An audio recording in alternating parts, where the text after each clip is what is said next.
Hello everybody, Derek here from Addictive Tips, and in this video we're going to be talking about the Plano GTK theme.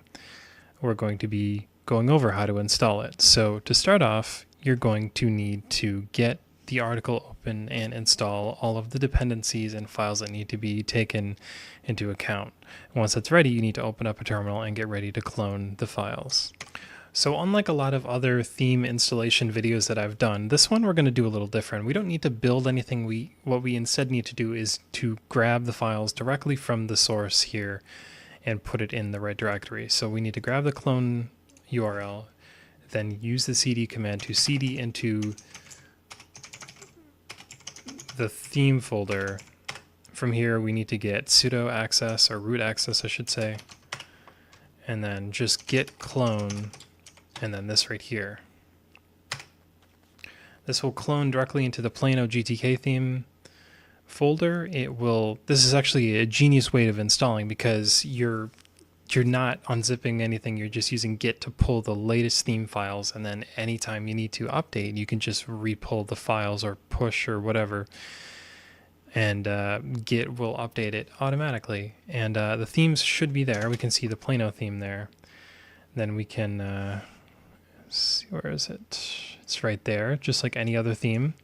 And if we go into theme settings, and of course this will differ depending on the desktop environment you use, but I can go to window borders and I can look for Plano, the theme that I just installed. If I can find it, there, I have so many themes installed right now, you guys.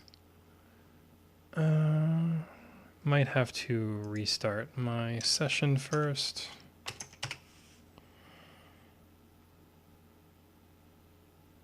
Let's see, themes,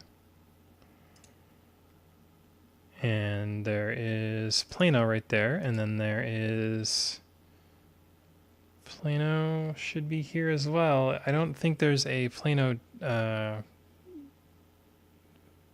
thing for the manager, but either way, it does look pretty nice.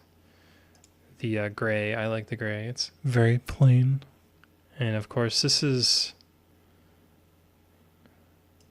if you add this arc theme, it looks kind of nice. But yeah, the Plano GTK control theme is right there. And if you look in the theme itself, it's got stuff for GNOME Shell, and it's got stuff for OpenBox 3 and all of that, along with XFCE-WM4. So my guess is, depending on the desktop environment you install this on, it's going to be different. Like for me, it's not showing up. The window border manager isn't showing up, but the window controls are showing up just fine. I'm assuming that a lot of the development went into the XFCE side of it, or maybe it's just hidden from view, or I'm not seeing it. But regardless, this is how you install the Plano GTK theme. It should install just like that. Anyways, guys, I hope you enjoyed this video, and I will see you in the next one.